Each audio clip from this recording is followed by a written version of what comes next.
There's no doubt that antibiotic resistant bacteria do end up, for example, on meat. We can do those tests, and that's absolutely proven. We clearly see that there are countries like the United States, for instance, per livestock unit is using over 6 times as many antibiotics as UK farmers. Those bacteria can be passed on to humans when they kind of handle the meat. Even non-organic farmers say that are, maybe like in Ireland farming beef, out on pasture and that sort of thing. They Yeah. won't be using anywhere near the same levels of antibiotics as an intensive pig farm. Welcome to Sustainability for Sinners, a non-judgmental, informative and hopefully helpful place you can learn about sustainability. I focus on health, water, food, energy, antibiotics, detoxifying your life, and much, much more. If you like what you see, then hit the like and subscribe button for more content coming soon. Enjoy. Colin, hey. Hi. How are you? Yeah, I'm Good, good. and How are you? yourself? Not too bad. Lovely to see you again, Yeah. and hopefully this time we'll run a bit smoother than last time. Yeah. How are you getting on? I've actually switched applications since, because I just don't trust Teams anymore, or the laptop. So I'm that paranoid that I've put it on the phone, to Okay. make sure that I don't lose the recording again. Okay. Okay. Good. Yeah. How have you been? Yeah, fine. Busy? Yeah, very busy. We launched a new report last week. So yeah, got some good media coverage. So yeah, it's good. Very good. What was the report about? It was about the antibiotics policies, supermarkets antibiotics policies. Every few years every couple of years, I suppose, for the last 7 or 8 years, we've been doing a report on supermarket antibiotics policies and trying to encourage them to have strong policies. Yeah. And so that was about that. So that effectively means they're stopping buying stuff with high antibiotic use in the background, Well, that's the what we products. try to encourage them to do. Yeah. So, I Right. mean, um, and we've had some success with it. It's kind Good. of improved over the years, but their policies apply mainly to sort of own brand products, and um, they don't Okay. What they don't apply to branded products. So so is yeah. because they have more control over their own Yeah, stuff. yeah, Yeah. yeah, exactly. Yeah. Yeah, yeah. Yeah. It's tricky. So it is more difficult for them to be checking stuff that's not. But then on the other hand, it is feasible. Like there are some, like Marks and Spencers doesn't sell branded stuff. It's branded Right. Yeah. animal products. They do sell some brands, but they don't sell branded animal products. So Yeah. so they're able to control all of their animal products. Whereas, if you're selling branded meat or that sort of thing, Mm-hmm. well, I mean, in a way, it's their responsibility. They're very powerful still, so True. they can still choose, you know, they can say to their brands, well, do you have a policy? Are you doing this or not? Mm-hmm. And of course, a lot of them are not. But anyway, so that's what the yeah. And Um, Colleen, before I forget it, are any of them standing out that are doing very well, or so the ones so very obliging? well the ones that we found are doing the best. Marks and Spencer is doing the best. All right. Then Okay. then then followed by Waitrose and Tesco. Right. Um, then after that you're down to sort of Sainsbury's, Morrison's, Co-op, and then sort of some of the weaker ones are kind of Lidl and Aldi and Asda, and Right. Iceland is very poor. Yeah, so yeah, So these are all European they're all operators, British, or Brit and British. okay. Well, because Right. Aldi and Lidl, they have supermarkets in Britain now. Well, they have them in Ireland Yeah. as Oh, they're well. literally everywhere. Yeah. I mean, they're obviously European owned, but Yeah. they're major retailers in Britain. So, Yeah. yeah, yeah. Uh, Uh, Do you see any of that happening anywhere else on the continent or in the world where, the way you have quite a global view hmm. or an understanding of what's going on around the world, do you see the similar actions or Yeah, whatever developments happening? well, one thing that kind of inspired our decision a number of years ago to start doing these reports looking at supermarkets was that in the United States, campaigners there had published kind of a series of reports called Chain Reaction, and where they were looking at essentially the antibiotics policies of restaurant chains, fast food chains, Right. because Yeah. Another big one. yeah, so in Britain, like supermarkets are very much the dominant buyers, but in America, people eat so much in McDonald's and places That's good. Yeah. that they are actually major Interesting. marketers. So Yeah. they really focused on the restaurant chains, and in particular, they started off by focusing on chicken. Hmm. Uh, and that actually resulted in a very large reduction in antibiotic use in chicken in the United States, but not in other species. Um, Right. and so they had this kind of success in a way, and so we thought, well, we should try doing that here. So, but I don't think anyone has done supermarkets in the same way as we've kind of done it in other countries. I mean, that's not to say that supermarkets haven't been taking initiatives in other countries, because they have. But uh, yeah, our series of supermarket reports has, in my view, definitely had an effect on antibiotic use in the UK, because um, you know the way that we analyze it is we write to them and we tell them we're doing this analysis, and we sort of offer to speak to them and have meetings with them. We end up having meetings with some of them, but we tell them that the assessment is not going to be based upon what they tell us they're doing, but what is actually published on Hmm. their websites about their antibiotics policy. So it's all the Good. assessment. The Yeah. assessment is based upon publicly available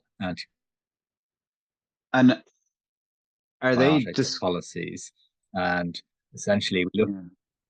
Yeah, no, Are they essentially we look at those. disclosing? Sorry, there was Well, some of them drop are. in the internet.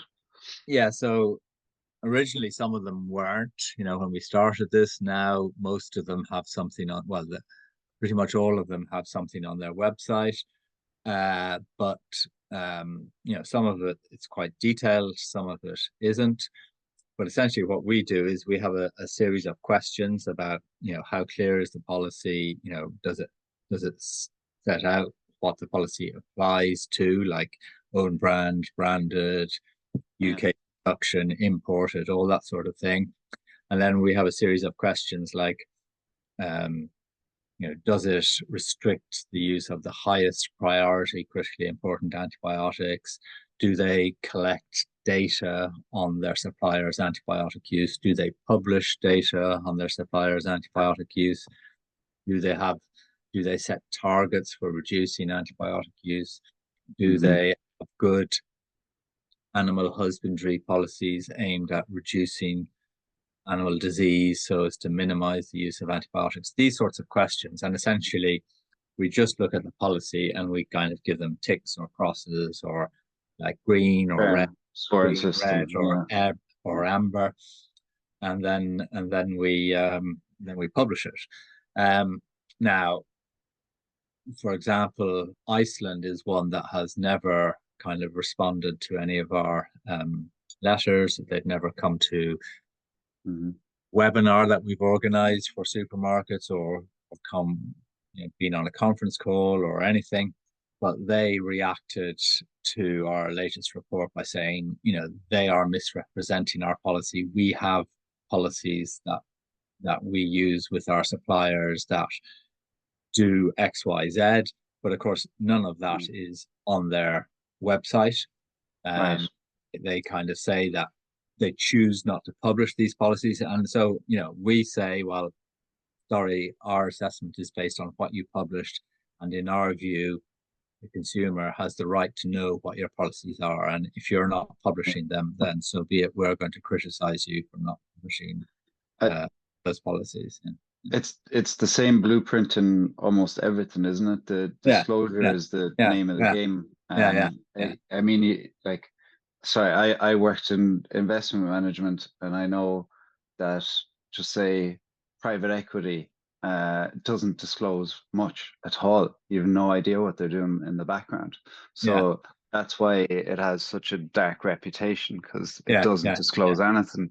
Whereas if you look at other institutional investors, they're more upfront about it, or publicly traded companies. They allow you to see more into their operations, and it's obviously a bit shady anywhere if someone says, no, we're not going to give you any data, or not even any hints. So I'm just thinking as well, if those supermarkets buy stuff from unregulated countries who aren't playing ball either, like, say, Iceland is the supermarkets you're talking to, but say the providers of produce, meat, dairy, everything, food, a lot of them aren't coming to the table at all, or not even a lot, but a few major players, where anything goes in their country, right? They're not coming to the table at all.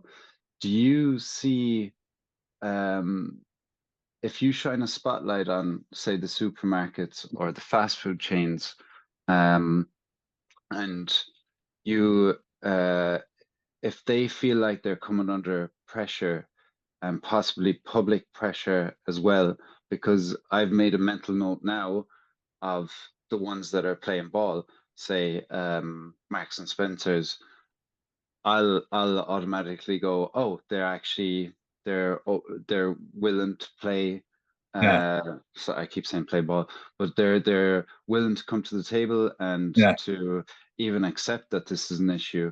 Whereas if the supermarkets and the fast food chains are not playing ball, well, then I'll maybe take my business elsewhere. That's the power of voting with your wallet and all that stuff.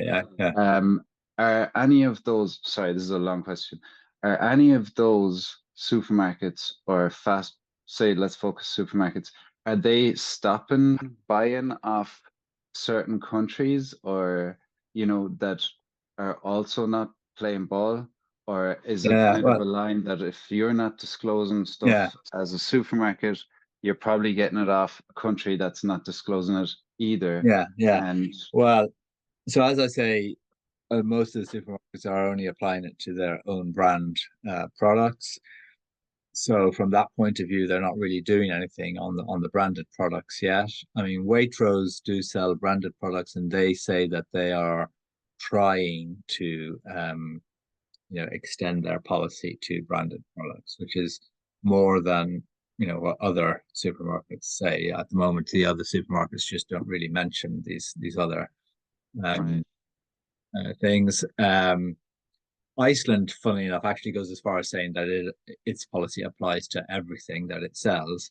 But clearly, we find that very hard to believe, because it's like literally their policy is just 4 lines long, whereas other supermarkets have policies that go sometimes pages.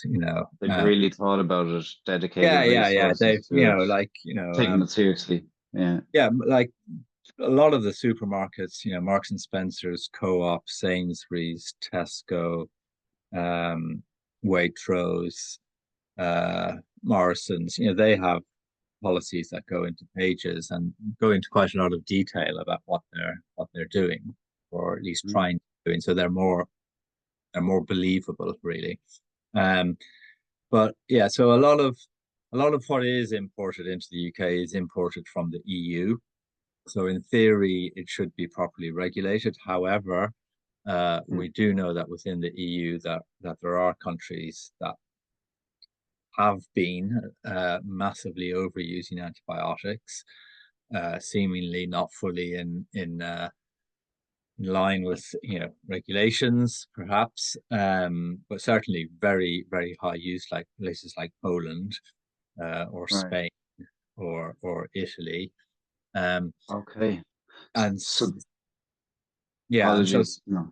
Yeah, so some of those supermarkets, so for example, there has been a Polish chicken scandal where there has been the importation by various supermarkets, including Asda, Lidl, and Iceland, of lots of Polish chicken, which has high levels, well, has been associated with major outbreaks of antibiotic-resistant salmonella.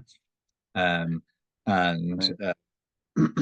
caused deaths in the UK and this sort of thing, but it's also been causing outbreaks all over Europe. And so there is a case of you say that you're ensuring that Iceland say that they're ensuring that all their suppliers don't use antibiotics routinely, but you're importing this stuff from Poland where it's very clear that there's been routine antibiotic use. So how is your policy credible?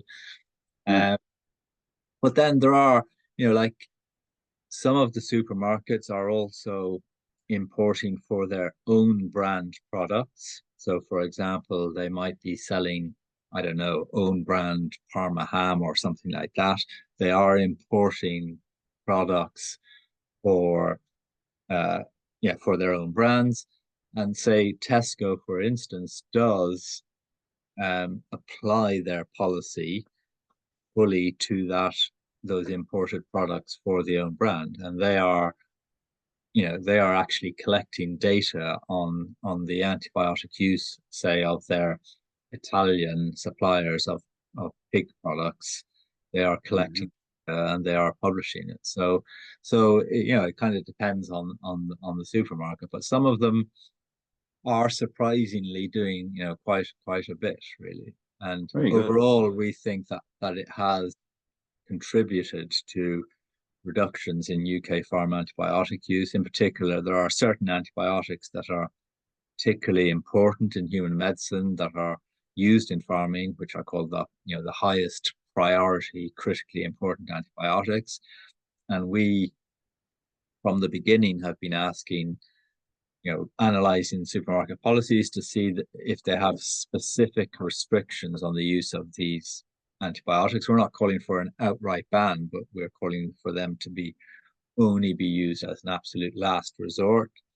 And most supermarkets now have those restrictions, and we believe that has actually led Red Tractor, because the issue that supermarkets have is if they want to introduce, say, restrictions on these use of these antibiotics, they also, it obviously works easier for them if the farmer is certified by some assurance scheme, and that assurance scheme has a restriction on those antibiotics, rather than the supermarket itself having to fully verify everything. If the assurance scheme, if they are already in an assurance scheme, like say Red Tractor, then if Red Tractor has restrictions on the highest priority, critically important, then the supermarket and they're buying from Red Tractor, they can know that's easier. Yeah, that's easier. So the fact that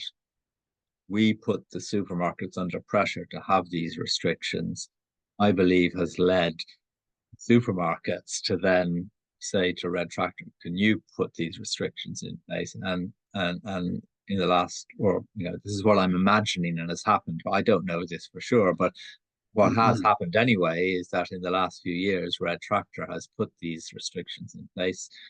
And as a direct result, after years of increasing use of these antibiotics, in the last few years, the use of the highest priority critically important has fallen by over 80%. So there's been a big reduction. So I do think that the supermarket actions, because they are the biggest buyers, we have no way of checking the policies to see to what extent they're actually applied. That we don't pretend to be doing that. We are literally just looking at the policies online and assessing them. But the amount of detail in some of the policies, the fact that they are publishing, some of them, a lot of them are not publishing data, but some of them are, believe does show that it's not just, for some of them anyway, it's not just words on paper. It sounds credible. It is credible, and it has had an effect. We don't believe that voluntary action is the solution. We're very much in favor of regulation as well, but I think clearly that this action has definitely helped. Brilliant. I mean, you're touching on a good point about regulation. It's the same with every environmental thing or about climate change, the big PR campaigns that the COP would be every year, but to actually make sure that the promises are upheld, that it's not just a law, but a proper regulation where, people actually do it.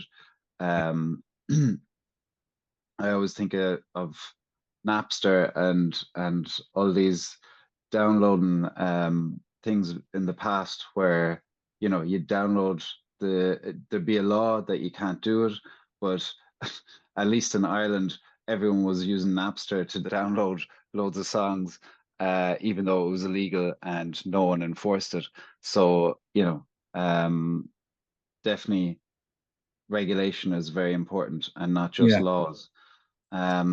Yeah, I wish I had started this off a bit differently because we went straight into the supermarkets, which is so interesting that I couldn't not talk about it. And thanks very much for the update on that. If we ever speak again, I'll be asking how it's going.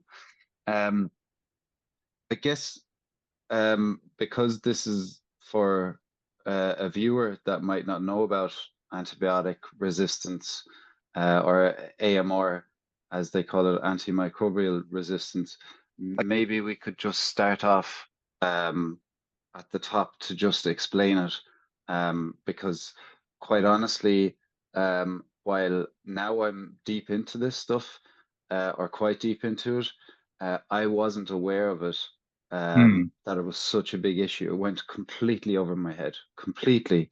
And while doing research for a book I'm trying to write, I went, oh Jesus, this is actually huge. This is huge. It literally, yeah, I was completely unaware of it. And then when I talked to friends, or family, or people I worked with, a lot of them would come back with, we're trying to reduce antibiotics, and they'd say, but we need antibiotics. And I go, that's where the level of understanding for a lot of, at least the people I know, are at. So, and that's exactly the point. It's because we need antibiotics, or one of the points. It's because we need antibiotics that we're trying to tackle the issue, so that we don't we have them for when we're sick.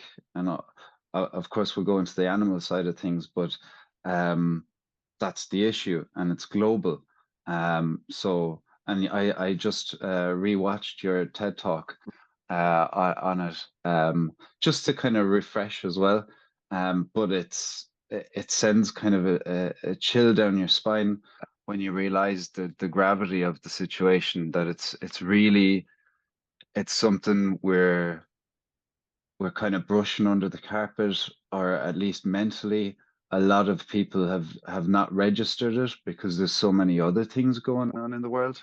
We have, and now with wars, and you have these like sneaky creeping fundamental things that are so important to our existence, the environment, to animal health, and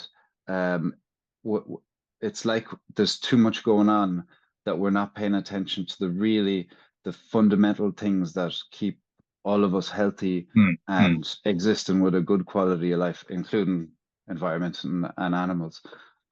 So sorry, long-winded way of saying let's talk about what it is first. Yeah, yeah. Yeah, I don't know, do you have anything to add? Yeah, so I mean, antibiotics are particularly important medicines that, of course, are used in human medicine for treating bacterial infections.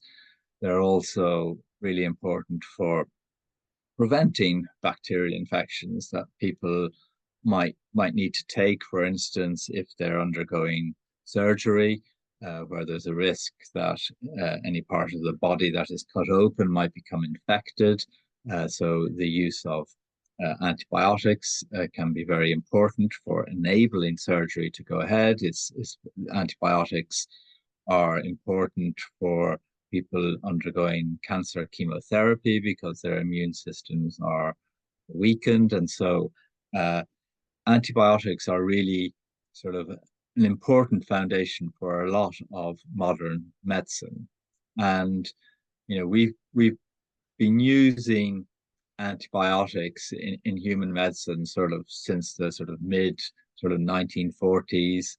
And it's really had a major impact on, extending life expectancy and on reducing deaths from infectious disease. But the problem with antibiotics is that if you overuse them, then bacteria are very good at evolving resistance to antibiotics. Bacteria reproduce really, really quickly, and they have methods for evolving quite quickly. Not only can they evolve when they reproduce, they can actually exchange genes between each other. And so they are very clever at evolving. And so when the bacteria are surrounded by antibiotics, or they evolve to resist them so that they no longer are killed by the antibiotics. And so we've known about antibiotic resistance since the beginning of the antibiotic era, but even though people have been warning about this right from the beginning, saying do not overuse antibiotics because they will ultimately then lose their power, and then we will struggle to treat infectious disease. So even though that there was this warning from the beginning, at the same time, once we had figured out how to produce antibiotics, we began searching for more of them, because antibiotics, most of them are naturally occurring chemicals that are produced by various microorganisms. So people began searching for more antibiotics from, say, soil microorganisms and this sort of thing, and they started finding more antibiotics. So even though when right from the beginning we started overusing antibiotics and antibiotic resistance began appearing, just as some scientists had been warning would happen, people often weren't that worried because new antibiotics were being discovered. And so we were still able, so certain antibiotics started losing their power, but we had other ones. And so we just switched to the next antibiotic. And that worked fine for decades in a way. But the problem was that eventually we stopped discovering many new antibiotics. Now, we are still discovering some new antibiotics, but actually, for many infections, we have discovered no genuinely new antibiotics for over 40 years. Brilliant. And so what that means is that, initially when we stopped discovering new antibiotics for many infections like E. coli or many of the food poisoning infections. Again, people were worried, but they weren't so worried in the sense that we had reserve antibiotics. We had previously discovered antibiotics that we knew worked for treating these diseases, and we weren't using them yet. We still had new something that's in the arsenal. Yeah.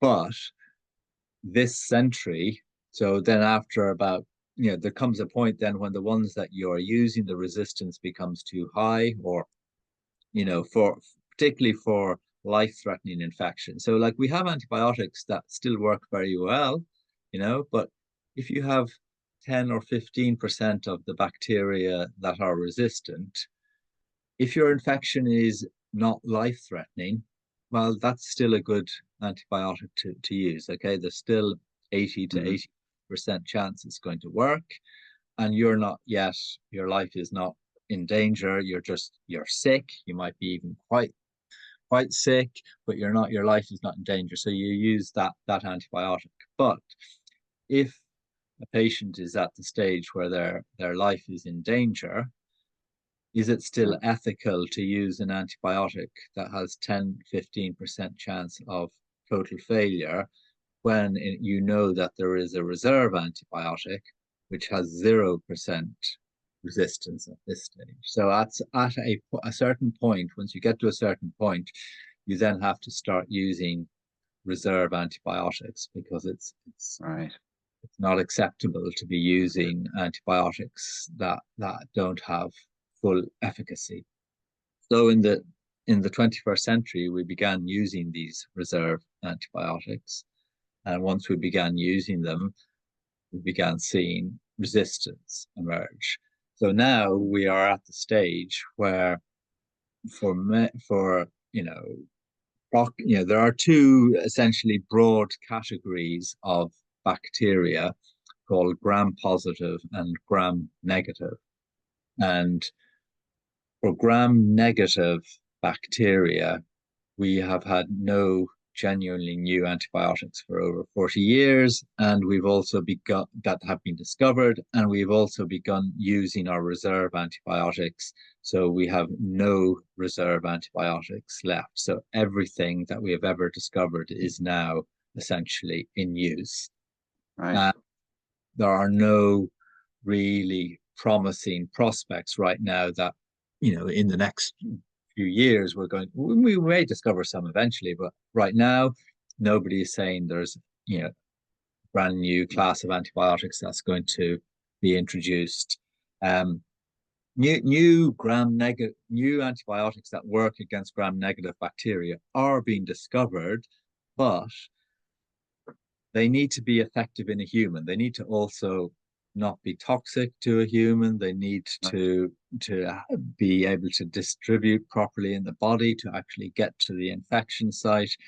And they need to also be genuinely better than anything that is already in use. And so there are, some antibiotics that get discovered, but ultimately during the process of testing, eventually, what gets introduced may not be any better than anything that's already there. In particular, if they're already related to existing antibiotics, then the chances are that there will already be resistance to these antibiotics. So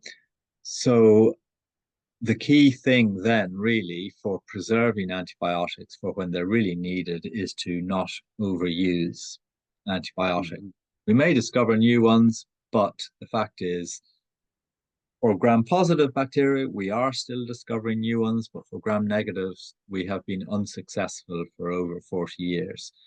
And so it's a case of not overusing antibiotics. Now, a lot of resistance to antibiotics in human infections comes from the human use of antibiotics, but some of it ultimately comes from the farm use of antibiotics. So what can happen if you use antibiotics in farming is that bacteria can become resistant. Not only the bacteria that maybe are infecting the animal, but the animal may also have other bacteria or will have other bacteria in their guts, and some of those bacteria will also become resistant if the animal is being fed antibiotics, for instance, in animal feed or in its drinking water. And then when the animal is slaughtered, the guts, the intestines are sort of removed from the carcass, and there's inevitably, contamination, some contamination that occurs, and some of the bacteria end up on the carcass and ultimately on the meat. And then those bacteria can be passed on to humans when they kind of handle the meat or eat maybe undercooked meat, because usually if the meat is properly cooked, this will kill off the bacteria, although some bacteria also produce spores, and those spores are not necessarily killed by cooking. So that's particularly for Clostridium difficile. But generally, the bacteria are killed by cooking. But people have to handle the meat before they cook it. And the reality is sometimes meat is not properly cooked, including sometimes if you eat out, or people, sometimes it's not properly cooked and people do become infected. There is also the possibility that bacteria transmit through the environment, so that a lot of the antibiotics go straight through the animal, end up in the manure. Antibiotic resistant bacteria end up on the manure that gets spread on land. Sometimes it may contaminate water supplies, but it can also ultimately, if that manure is not fully composted, those bacteria can end up on plants which you might eat, and of course some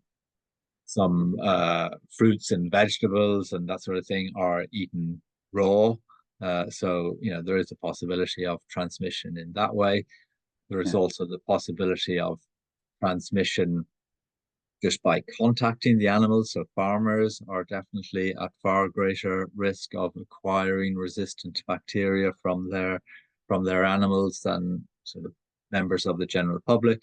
And the bacteria themselves can end up in the air, particularly if you have an intensive farm where you have lots of animals kept in a small environment. And obviously there is air, going into the sheds and air coming out of the sheds, and that air can have bacteria in it, and that can spread in the local environment. So we know that the overuse of antibiotics in farming leads to antibiotic resistant bacteria. It leads to the spread of antibiotic residues of the actual antibiotic itself in the environment. And we know that this can lead to spread of antibiotic resistance through the food chain, and it contributes to some resistant bacteria in humans.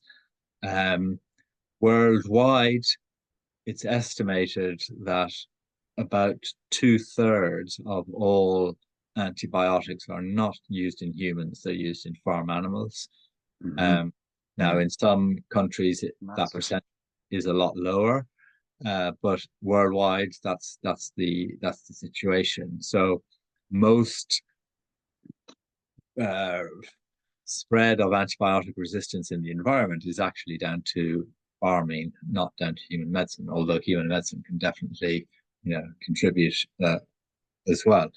And so that's why we need to be reducing the use of antibiotics in livestock. Couple of thoughts. Thanks. First, it sounds like it's coming at us from all sides, no matter what, from the air, the water, the food. It's basically unescapable almost. No matter, even if you were smart in your choices of the products you buy and everything, it sounds like the resistance is just developing around you globally. It sounds like, because we're all so interconnected that it's. Yeah. Uh, So I, I could imagine in one of the countries where there's a lot of use of antibiotics in agriculture, that would increase the resistance in people that live there. Would that be yeah. right? So I mean, obviously, so there are regulations, and it does kind of depend on the country as to how strong the regulations are, and also how well they are implemented. So like water supplies get treated. So, in theory, you don't end up with antibiotic resistant bacteria in your tap water and that sort of thing. So but clearly on the food, there's no doubt that antibiotic resistant bacteria do end up, for example, on meat. We can do those tests and that's absolutely proven. Uh, it will Yeah. depend very much on the country as to how much resistant bacteria end up on meat, because some countries use antibiotics more responsibly than others. The environmental spread, how important that is quite difficult to determine. It definitely Yeah. happens, but it has, on the one hand, been under researched, but secondly, it's also very difficult to kind of prove because it's so kind of complicated. We Right. do know that antibiotics, most of them originate in the environment. They're naturally occurring substances, and so antibiotic resistance has been present in the environment for millions of years. Long before humans began using antibiotics, there were antibiotic resistant bacteria because other microorganisms were already producing antibiotics in order to kill certain bacteria. So Right. Naturally. that that Yeah. that has occurred naturally. The thing is, people have archives of soils, for instance, going back to the early 20th century in the pre-antibiotic era, and so they can now test soils that have never been exposed to human use of antibiotics, and then Hmm. they can look in the antibiotic era, and they can now show that there has been a large increase in sort of agricultural soils that have been exposed to antibiotics, that there is now far more antibiotic resistant bacteria in that soil than there used to be in the pre-antibiotic era. Um, but it will depend on the individual as to what they do. So, for instance, if you are bathing in waters that have lots of antibiotic resistant bacteria, then yes, there is a greater Yeah. chance you end up with antibiotic resistant bacteria. That's been proved for surfers, for instance. There's been people have looked at that. People who are surfing in a particular area where it is shown that there's more resistant bacteria, that they end up with more resistant bacteria. Um, it's been proven for farmers, the direct contact with their animals, that definitely does lead to transmission. Hmm. Um, that doesn't necessarily mean that they become sick with those bacteria, because we've all got bacteria on us, Yeah. and we've all got some of our bacteria will be antibiotic resistant, and we're not all sick. So, but if we do then become infected by some of those bacteria, then that infection will be antibiotic resistant. So it's kind of a probabilistic situation. The more your bacteria are antibiotic resistant, then if you end up having a cut that becomes infected, there's a greater chance that it's going to end up being antibiotic resistant. Now, we also know that deaths from antibiotic resistance are on the rise, and worldwide, the most credible and large in detail estimate of the impact of antibiotic resistance is that 1.27 million people a year are dying directly because of antibiotic resistance, and Jesus. that nearly 5 million deaths in total are in some sense associated with antibiotic resistance. These are really big figures when you consider that, the COVID pandemic, over say that 3-year period killed an estimated about 7 million people in total. So, 1.27 million a year, and 5 million a year associated with antibiotic resistance. These are big numbers, and that's happening every year. Now, in some countries, the situation is much worse than in others, where antibiotics are poorly regulated. Some poorer countries have both problems of access to antibiotics, that people can't afford antibiotics, but at the same time, when antibiotics are being used, they're very often kind of just being used over the counter. So you just go in and you buy antibiotics and they get way too easily. Yeah, way too easily. But also there are countries where antibiotics are manufactured where there is poor regulation on the actual manufacturing of the antibiotics, and so a whole load of antibiotics get released from these factories into the environment, and that causes really high levels of antibiotic resistance in water that people are kind of using for doing their washing or bathing or that sort of thing. So yeah, the environmental spread is definitely an issue. It's not as easy to fully,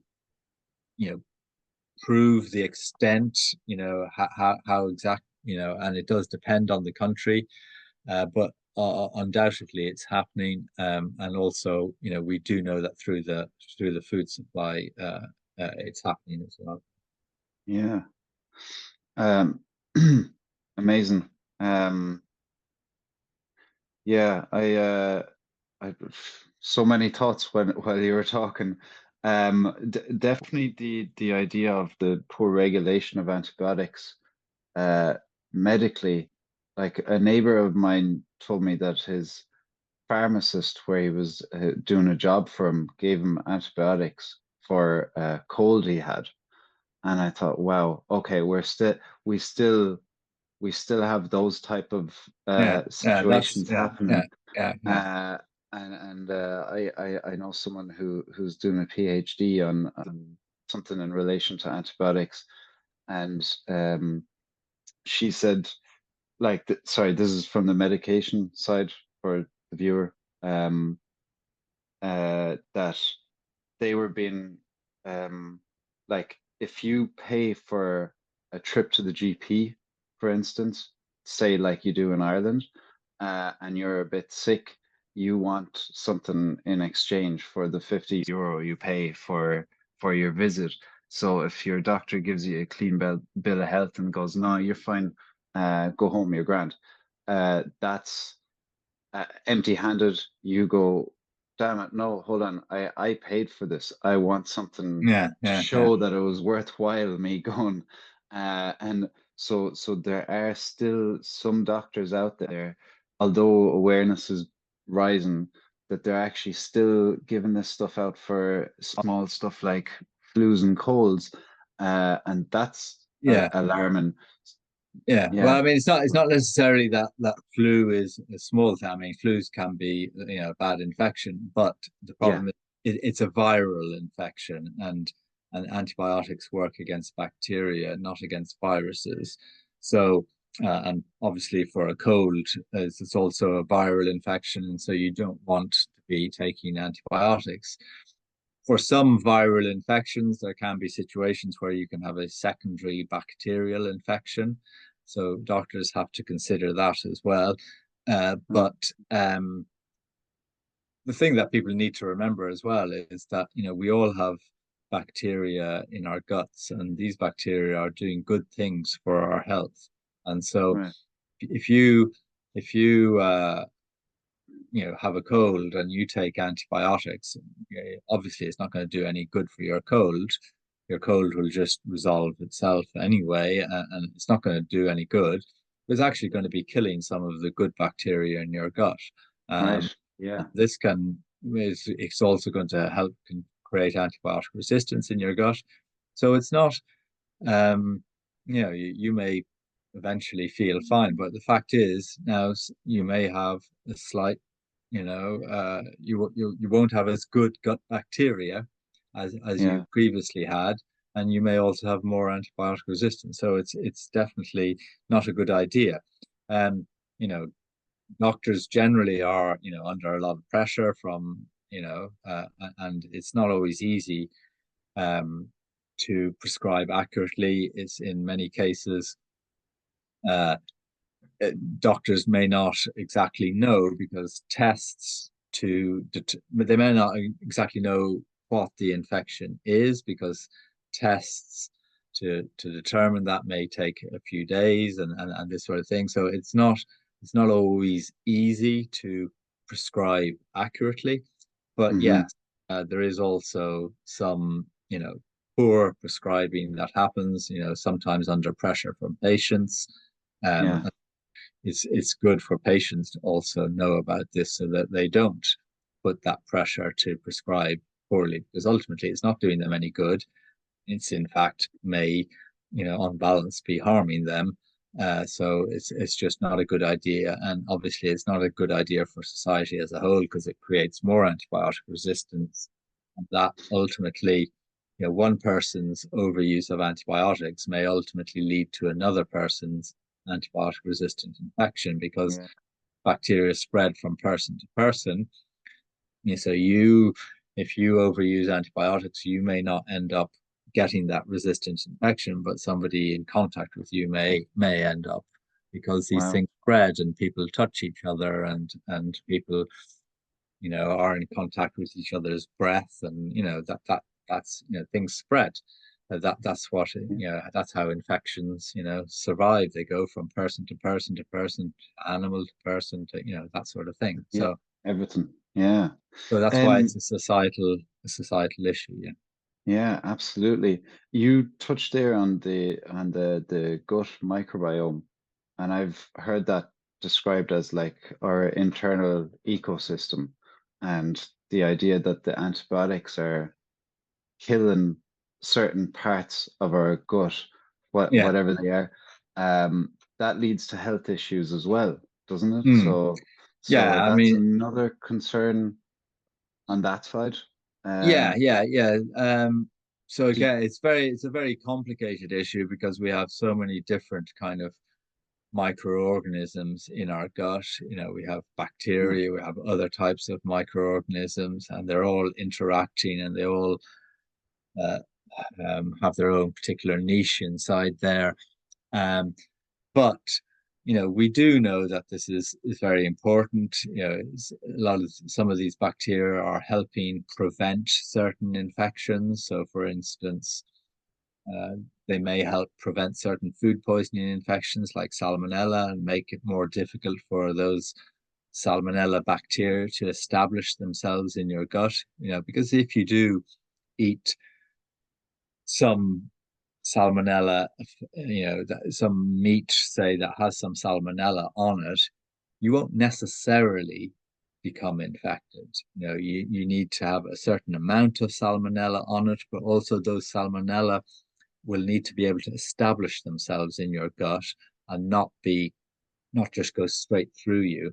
And so the yeah. better your sort of good bacteria are, the stronger they are, the more they're going to repel those salmonella, and you have better chances then of not becoming infected.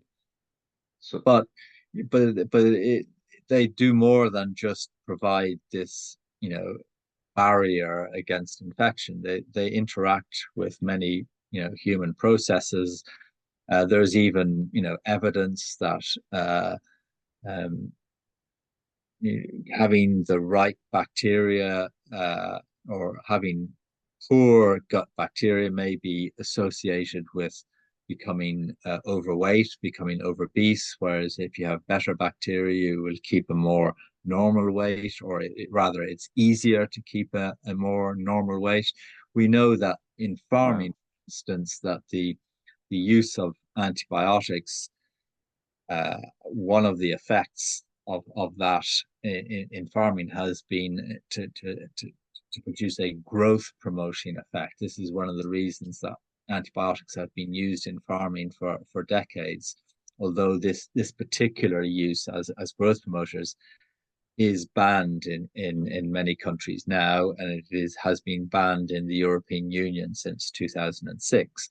But up until 2006, you could use antibiotics as growth promoters, in the European Union, and you can still use them in some countries around the world as growth promoters. And essentially, the antibiotics would be altering the gut bacteria of the animal in a particular way, which resulted them in putting on more weight.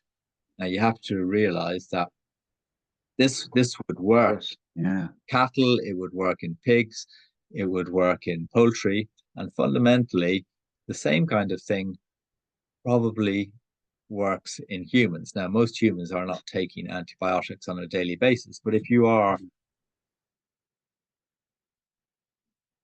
when we do take antibiotics, it does affect our gut bacteria, and if you're taking lots of them, it will have a greater effect. And there is evidence that that effect on the gut bacteria actually results in putting on weight. So, then there is even the evidence that it can affect people's mental health and this sort of thing, that our gut bacteria are interacting with our brain in a particular way. Now, I'm not an expert on all of these areas. As I say, it's quite a complicated area, but yes, having good gut bacteria is important. Yeah. When you realize how big the subject is, I see some of the doctors on Instagram or wherever popping up about mental health and the gut microbiome and glyphosate, the main ingredient for Roundup, which is kind of in the news a lot lately, and a lot of lawsuits have been filed against Monsanto and won against them because, it shows that it's carcinogenic in many ways and is an antibiotic apparently as well. Or it was tried to be an antibiotic, but it was so this, but it was a bad antibiotic in the sense that it killed probably more than it should. Like it wasn't able to zero in on the one thing. And a few doctors are saying that is really at our gut microbiome as well. And I've heard the exact same thing about the obesity and the mental health that's that comes as a result of too much exposure to glyphosate. So have you any thoughts on glyphosate, or is that too far removed from yeah, I mean, you do? it's kind of outside of my area of expertise, but yes, there is Yeah. certainly evidence that glyphosate and some other herbicides have antimicrobial effects. So in other words, that whether they can kill certain microbes, and they can kill, some of them can kill certain bacteria. And so, yes, there are concerns that the use of some of these herbicides can contribute to the spread of antimicrobial or antibiotic resistance in the environment, because, as I've already mentioned, antibiotic resistance has existed in the environment for millions of years. But of course, if you are spreading a whole load of chemicals on fields that are having a selective effect, because what happens with antibiotics and other chemicals that have a kind of an antibiotic effect is that if there are already resistant bacteria there, then when you use the antibiotic or the chemical, it will kill off the ones that are sensitive, that are not resistant, and the resistant ones survive. And then of course, they now have more space, they have more access to nutrients because the sensitive ones have been killed off, and so they start spreading more. So the more you use them, the more you end up with antibiotic resistance. So yes, there are concerns about some of these herbicides. Again, some people are doing research into this, but yeah, I'm not an expert at that. But That's absolutely fair enough. Thanks. So one big thing that's in my mental list to tick off is animal welfare, yes, which is probably, I'm assuming, is how you got into this mostly, because you really, like, you've immersed yourself in this world of antibiotics and agriculture, and it goes hand in hand with intensive farming, or factory farming as we many call it, and the impact the antibiotics has had on basically making a system uh, quite cruel, crueler than uh, is actually imaginable. So it's you made a point in the TED Talk that antibiotics have been great for us, but they've been terrible for animals. Um, in the evolution of these intensive farming practices, and when we talk about the use of antibiotics, just I know a lot of farmers in my community. I, when we talk about antibiotics, I don't want to misunderstand that antibiotics are not to be used for veterinary purposes in single cases, unless there's a massive outbreak that's proven or whatever.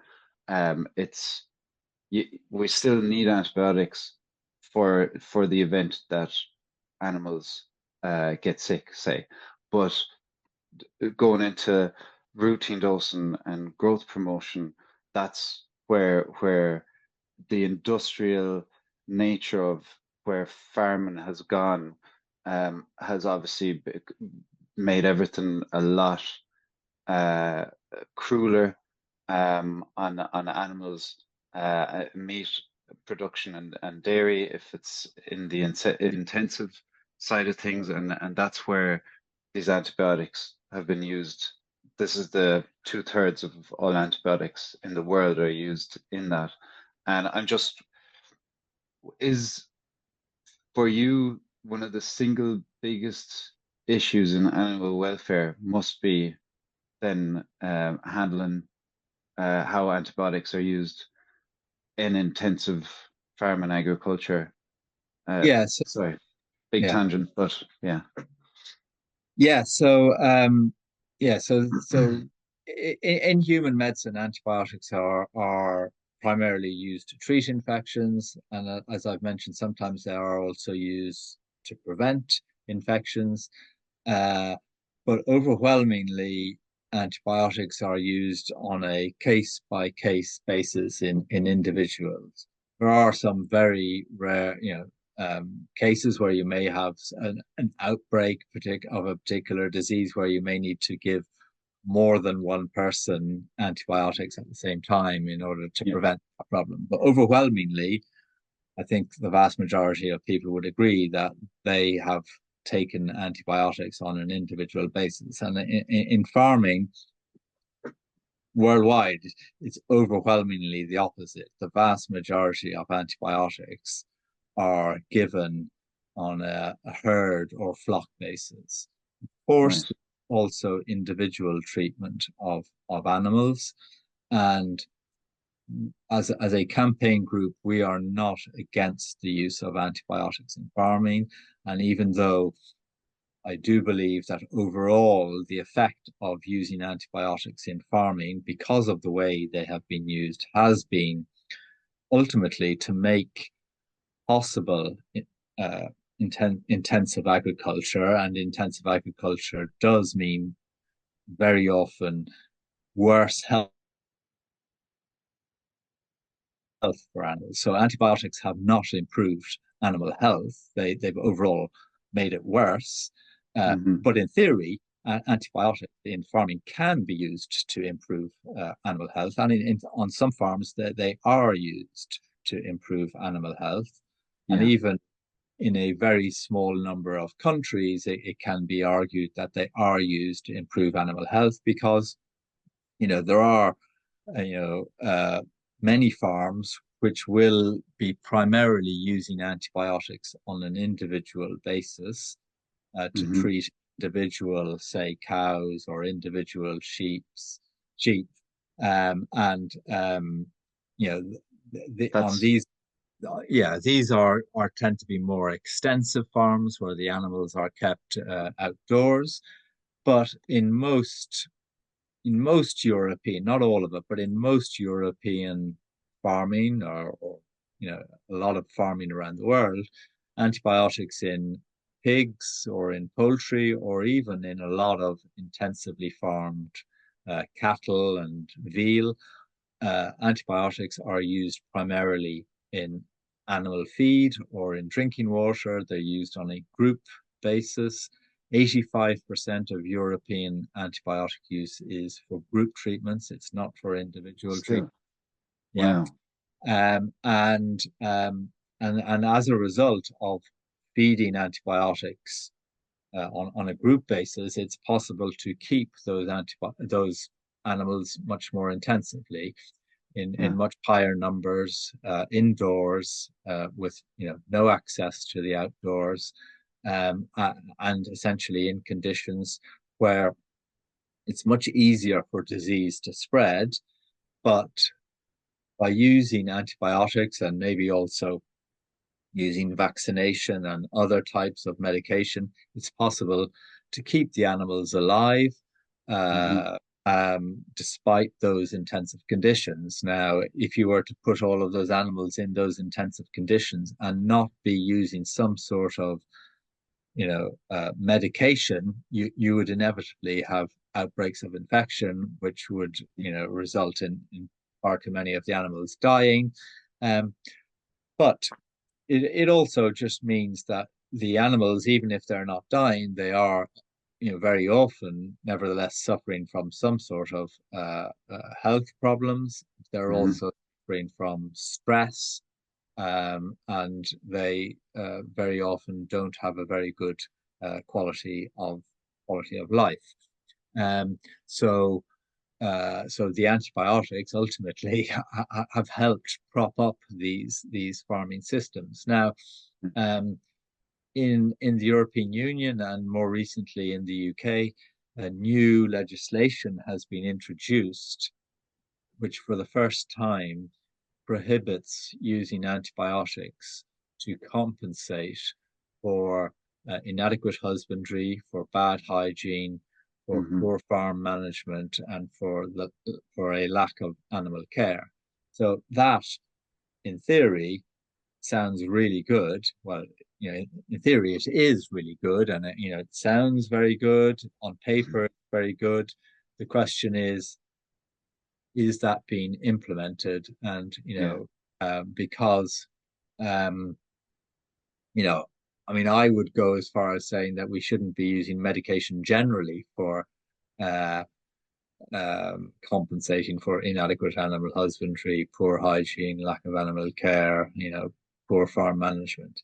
But we do now have a law on antibiotics which says this. Now, in theory, that should mean that, for instance, if you have a shed with, 30,000 chickens in it, and each of Hmm. those chickens, which may weigh up to, say, 2 kilos when they're getting close to slaughter weight, um, has less than an A4 sheet of paper in terms of its space allowance. So it is really, really crowded.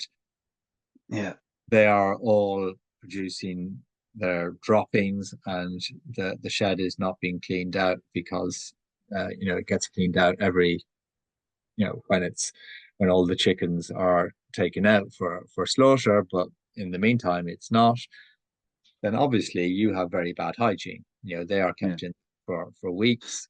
Um, Obviously, it's completely obvious that is the definition of bad hygiene, and yet Yeah. so under the law, in theory, that should mean you're not allowed to use antibiotics anymore for compensating for that bad hygiene. The bad hygiene under European law is totally legal. They may talk about good hygiene, but the law is clear. You're allowed to keep chickens in those conditions. But now the law says you're not allowed to use antibiotics to compensate for bad hygiene. Now, that law has only existed since 2022. And clearly, intensive chicken farming still exists, and antibiotic use in intensive farming still exists. But then there are questions about, well, is this law being implemented? And there are similar situations with pig farming where we keep pigs in very intensive conditions in many cases, and this is leading to health and welfare problems. It leads to very clear evidence of stress on the pigs, which stress is well known to be associated with worse immune system and therefore more likely to lead to infection. We know that they're experiencing stress because they do things which they would not naturally do, like bite each other's tails, and as a result, they have tail docking of piglets. In theory, under European law, routine tail docking of piglets is illegal, but the vast majority of farms in Europe practice routine tail docking of piglets. The law is simply not applied. In some countries in Europe, that's not the case. So, some countries like Sweden or Norway or Finland, they don't allow tail docking of piglets, and they need to keep their piglets in less stressful conditions in order to avoid the tail biting. So, but we know that this is happening. And yes, the introduction of antibiotics to farming has been a major contributor to the intensification of farming that has occurred essentially since the 1950s. So throughout the antibiotic era. And part of what we try to work towards is improving husbandry practices so that we reduce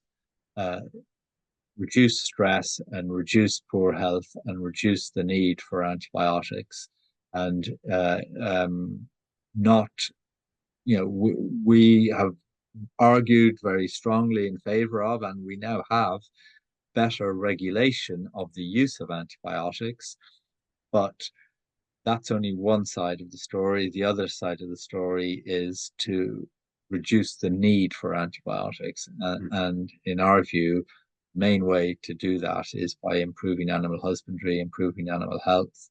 In some cases, that has occurred to some degree, and depending on the country, but overall, we haven't seen major improvements in animal husbandry yet. It will be interesting to see going forward because the EU laws, which have restricted the use of antibiotics and have introduced this new law also. So there have been new laws in the European Union which say, for instance, you may no longer use antibiotics preventatively or prophylactically for group treatments. That's a new law which is introduced in January 2022. There have been new laws saying you may not use antibiotics routinely. That's now the law. That never used to be the law. There is a law saying that you may not use antibiotics to compensate for inadequate animal husbandry and bad hygiene and lack of animal care. That's a new law. These all came into force in January 2022. We still don't have, so we will start to be getting, so we have seen some reduction. We did see some reduction in antibiotic use in 2022 in the European Union, but we don't yet have data on the use by species from most of Europe. But next year, we will get the first kind of EU-wide data on antibiotic use by animal species. So we will be able to then say compare antibiotic use in Swedish pigs with antibiotic use in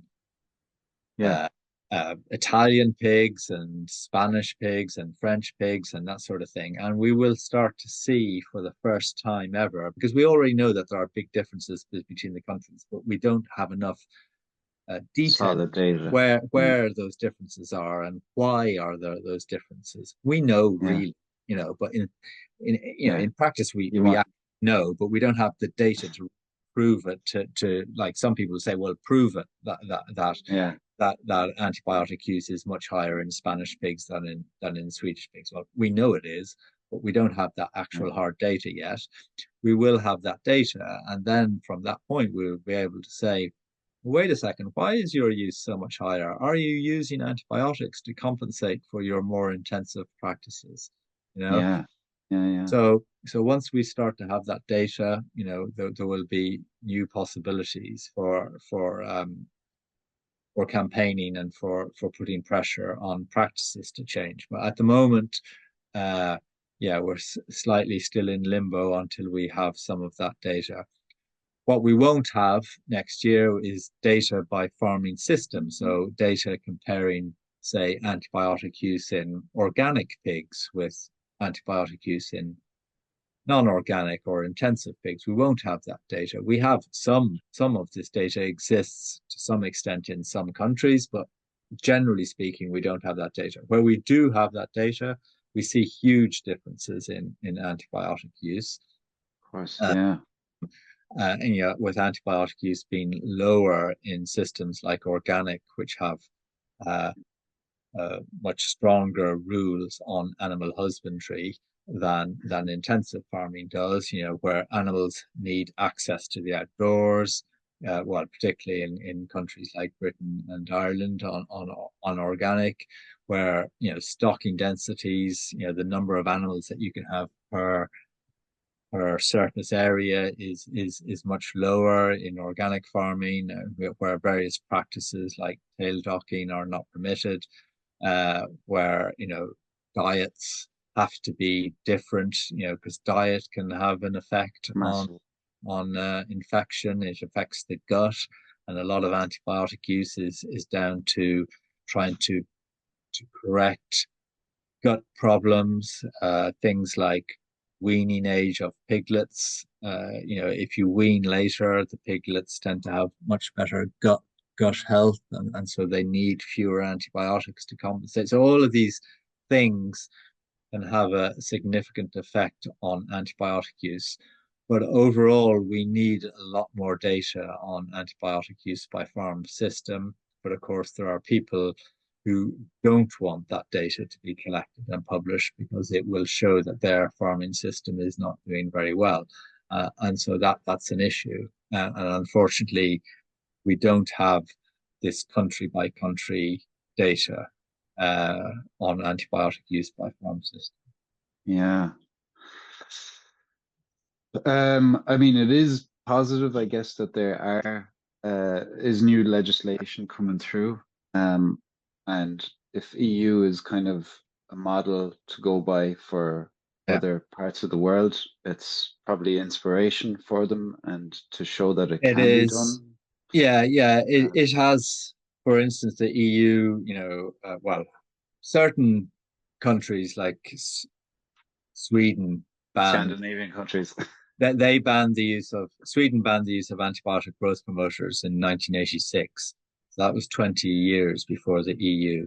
But the EU was the first. After that was really the first kind of significant block to ban the use of antibiotic growth promoters, which was finalized in 2006. Now, since then, other parts of the world have kind of followed the EU to some slowly followed suit. Yeah. So like in America, in the United States, it happened in 2017.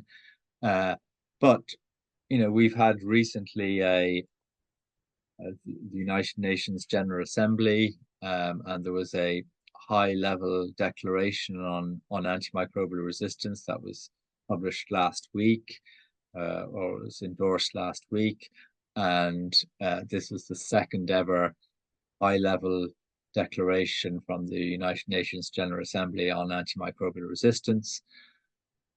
And some people wanted for there to be a date, for instance, where we ban the use of antibiotic growth promoters globally, but there was lobbyists and some countries like including the United States and others, that have advocate. Well, I don't know if the United States actually was against that a date on growth promoters, but the fact is, there was in the declaration no date for banning antibiotic growth promoters. So antibiotic growth promoters can continue. There's talk about phasing them out, but there's no actual date. So, phasing them out, you could take another 100 years to phase them out. There's no date. It's quite incredible. There was also talk about setting a target for reducing global farm antibiotic use by 30% by 2030. That was kind of in original drafts of the high-level declaration. But countries like the United States and Canada, Australia and New Zealand, and also industry, some industry groups representing the pharmaceutical industry or intensive farming lobbied against this. And so there are no targets for reducing global farm antibiotic use that have been adopted. And I think this just goes to show that while there is greater awareness and this sort of thing, there are strong lobby groups that still winning out in many ways, that are opposed. They won't say we don't want farm antibiotic use to be reduced or to become more responsible, because obviously, everyone knows that antibiotic resistance is an issue, but the reality is that some of their interests, their financial interests, would be challenged by reducing the use, because there is massive amount of overuse of antibiotics in farming globally.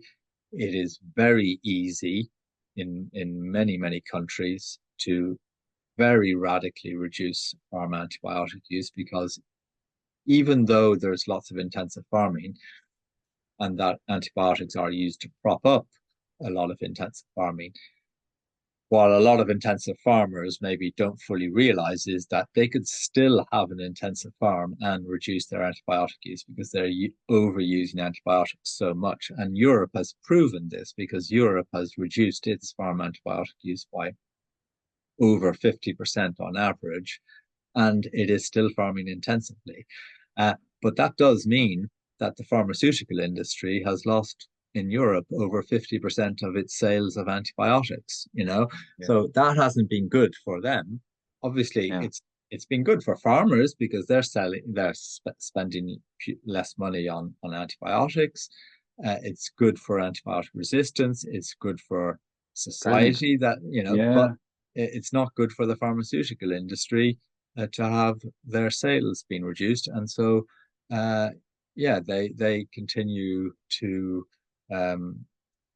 effectively try and stop the setting of targets for reducing farm antibiotic use, claiming that targets are not scientific and this sort of thing. But the truth is that when you look at the data, we clearly see that there are countries like the United States, for instance, per livestock unit is using over 6 times as many antibiotics as UK farmers. Jesus. Clearly, they can easily reduce their use by 30%, and they'll still be using 4 times or more than UK farmers. So it's just not an issue. They obviously can reduce it by 30%, but they've lobbied against the 30% reduction, and it's won out. So there's still a lot of work to do. That's after blowing my mind, because I thought it was mostly because of the profit system of the intensive farming unit, and obviously the simplicity of poor in low hygiene, poor quality food, cramped up spaces, no sunlight or access to the outdoors. But you're saying even there, you can there's an economic case that you can reduce that and still be able to have an economically viable business model that's been proven in certain countries. And then, but on top of that, there's also the pharmaceutical industry weighing in who also wants to make money off selling the antibiotics, and they're probably one of the lobby groups or industry groups that's pulling the levers more than I actually realized. I didn't, obviously I knew that someone is buying, you have to buy the antibiotics somewhere, so somebody's profiting from it, but I never realized it was actually quite as large a push as, say, the actual intensive farming industry. Yeah, well, I mean, I Wow. think a lot of farmers would obviously, for many, many years, there was the advertising of antibiotics directly to farmers was permitted. So in the farming press, there would be a whole load of adverts from the pharmaceutical industry saying, if your animal has this problem, take this antibiotic, or if Hmm. or in the days when growth promotion was allowed, take this antibiotic because you'll get a bigger profit. It'll make your animals will grow faster, you'll make more money. So farmers that have been in the farming business for a long time haven't forgotten all of this. They know perfectly well that the pharmaceutical industry was telling them for years to use antibiotics because it was going to make them more profitable. So they also and because they haven't necessarily, before they reduce antibiotic use, they haven't reduced antibiotic use. They don't really know what's going to happen. They don't really know the full, what is the full effect that those antibiotics are having. How will their animals be if they cut Mm. antibiotic use by 50%? It's it's a step into the unknown. So there are Yeah, concerns there. Um, gotcha. but many countries now, throughout Europe have shown, they've maybe done it step by step because they had those concerns. So they haven't necessarily cut use by 50% in 1 year.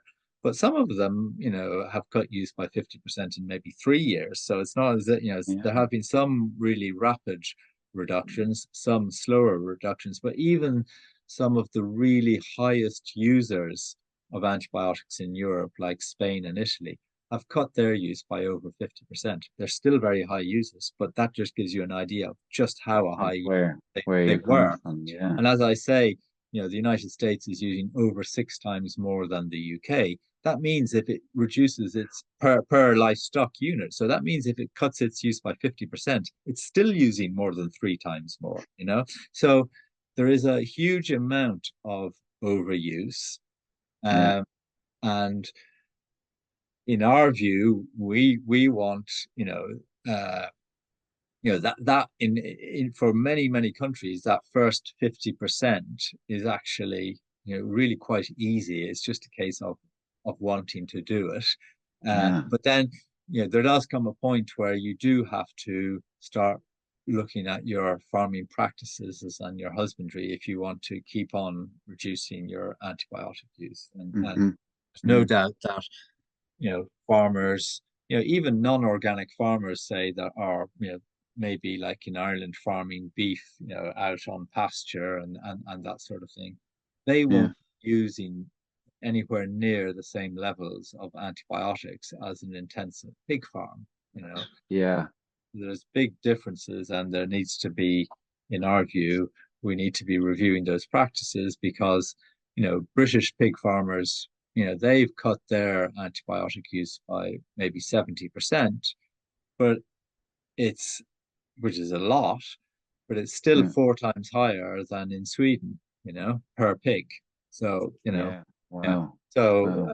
and K now is a relatively low, even in pig farming by European standards, it would be relatively low. Okay.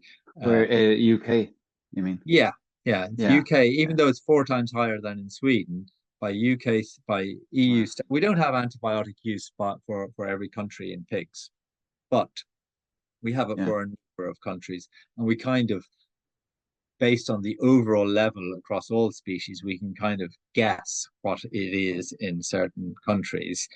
And UK would be relatively low for pigs now. right. There are quite a few countries that would be lower than it, but it's still 4 times higher than Yeah, um, yeah. Sweden would still be significantly higher than organic, for example. So there's a huge amount of reductions that can be made. But UK farmers have not fundamentally changed their farming practices in the pig industry. Uh, there's a significant section of the pig industry in Britain that's not very intensive, but there's the majority of it is fully intensive, Yeah. and it remains fully intensive, but they've still managed to reduce their use by 70%. And that Yeah. just gives you an idea of how much usage was before. So there's a vast amount of misuse of antibiotics globally.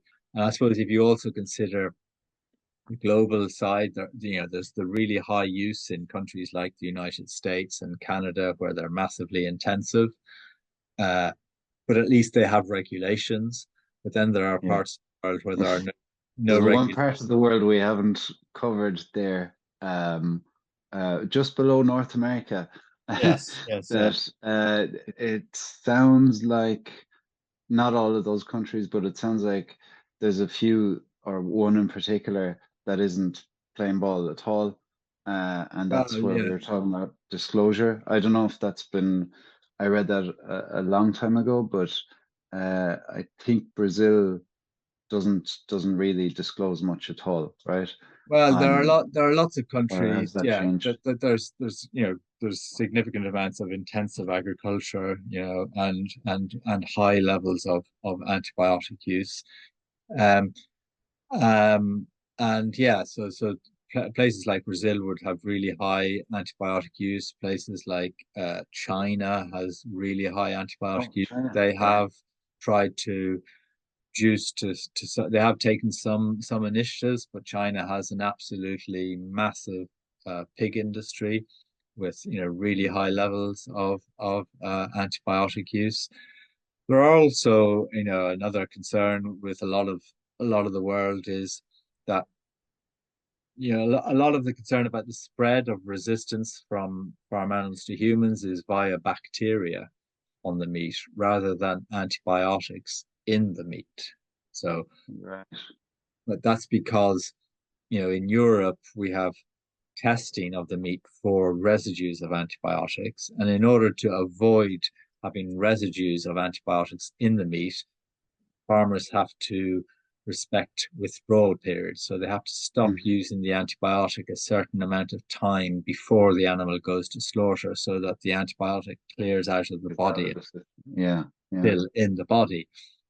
And then regulators will do kind of random testing of meat to make sure that farmers are respecting these withdrawal periods. And sometimes residues are found that are above, sometimes way above legal limits.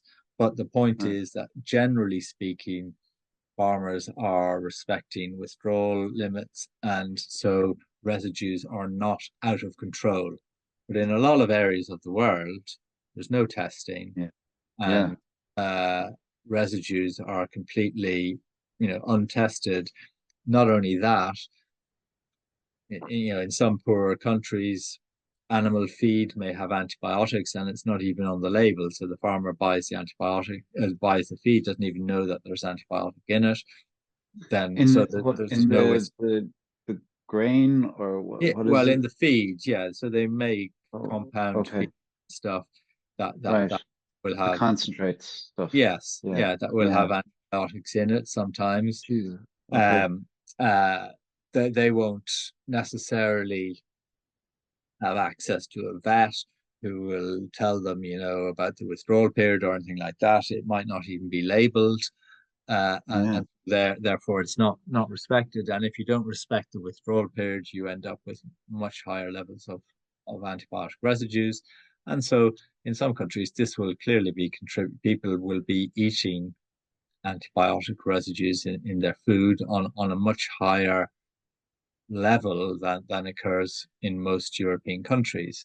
So Wow. that's a significant issue. So even in some countries, maybe like in Africa, where they have on average less intensive agriculture and in theory wouldn't be needing antibiotics nearly enough, and on average use lower levels of antibiotics in farming than in other continents. The problem is, if not regulated properly, if even if there's lower levels of antibiotic use, if those antibiotics are being used in bad ways, whereby withdrawal periods are not being respected and that sort of thing, they may still end up with higher levels of residues in food than we do in Europe, despite our higher use and more exposure to the antibiotic. So that's on a global scale, that's an issue as well. It's massive. And we're in quite a divided world at the moment, where, if you look at like climate change agreements or anything, even like the Ukraine-Russia war started off the idea that they could break away from the SWIFT system.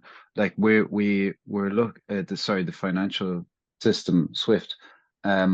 We're getting more to division rather than cooperation at a time where we actually need to come together for these global issues, and we're getting more divided, not only because of wars on certain things, but also we're getting divided on the exact issues that we need to come together on, like biodiversity loss or whatever the vast array of things we need to actually cooperate on and find some kind of middle ground that we actually tackle these things properly and stay realistic about our, putting, say, ideals aside, and not this looking for a perfect world, but to just start moving the steps in the right direction.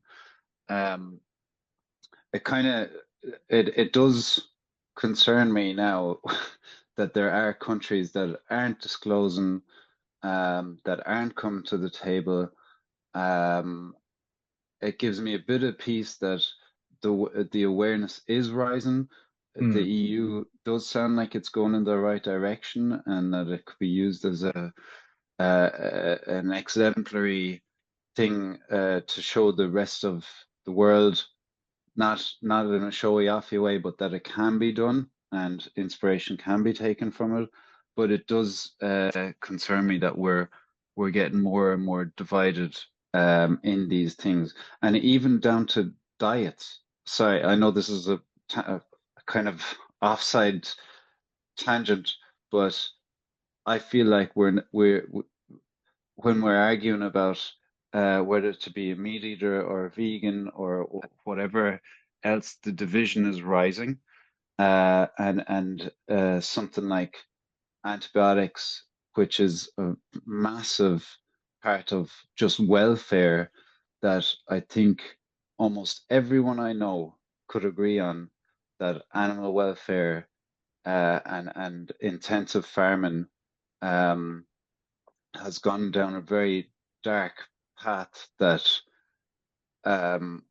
most people would like to tackle, or no, put it another way, there are meat eaters that look at intensive farming and say, "Oh, that's terrible," But my vision, this is idealistic, but to get everyone, no matter what diet, to agree that how factory farms are run is none of us want that, and that we could all come together on this thing where we're not just getting divided on meat or vegetarian or vegan, but rather that we can actually find common ground, that this is something that we could all agree on, needs to be tackled for us, the animals and the environment.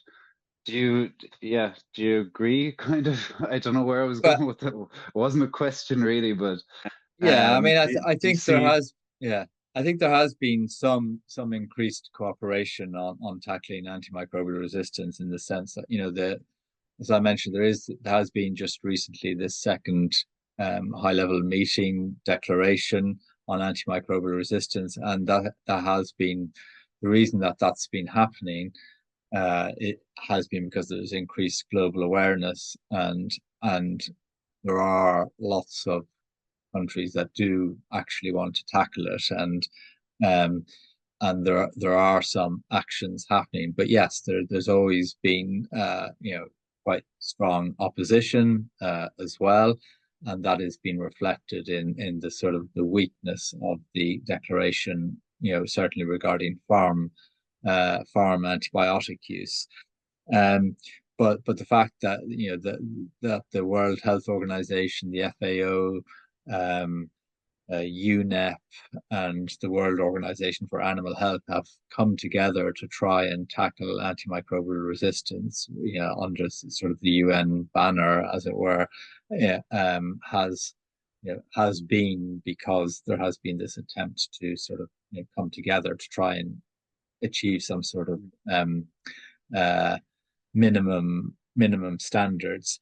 And I would even say that a lot of the language, it is all about, talking about good husbandry and these sort of things, even though in practice it's not a lot of people kind of signing up to this language don't really mean it. So that's what I'm saying. Like, the EU regulations have some very good language, but what does that actually mean practice? And then on the sort of the meat eating versus veganism and vegetarianism and that sort of thing, then I mean, there are certainly people who will, openly say that they are in favor of intensive farming because ultimately it leads to cheaper meat, and that's what they want to see happening. But yes, I do think that generally speaking, it a lot of meat eaters don't approve of it, and ultimately that there is a role. I think there can be a positive environmental role for livestock as part of kind of a mixed farming system. But when meat becomes such a huge part of the system, and that the role that livestock can play becomes divorced from the rest of farming, and essentially it's just a specialization in highly intensive meat production, then it's not really producing any kind of, or very few, environmental benefits. It's causing quite a lot of environmental harm. It's obviously causing a lot of animal welfare harm, and ultimately it looks bad for the whole of livestock farming and for meat farming, and all livestock farming then gets tarred with the same brush, and meat eating gets tarred with the same brush, and then the response is to go vegan or to promote veganism, and so there's no consideration of the possible ways in which it could be done in a more ethical and sustainable way, and that because there are genuine concerns that, okay, if we get rid of all farm animals, okay, how do you farm? Well, you farm no longer with manure, you farm entirely through chemicals, and once you farm entirely with fertilizer, artificial fertilizer, then you need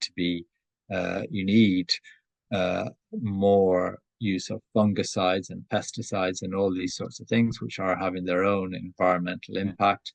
The reality is, pesticides, insecticides exist for one thing, and that is to kill the pests, to kill animals.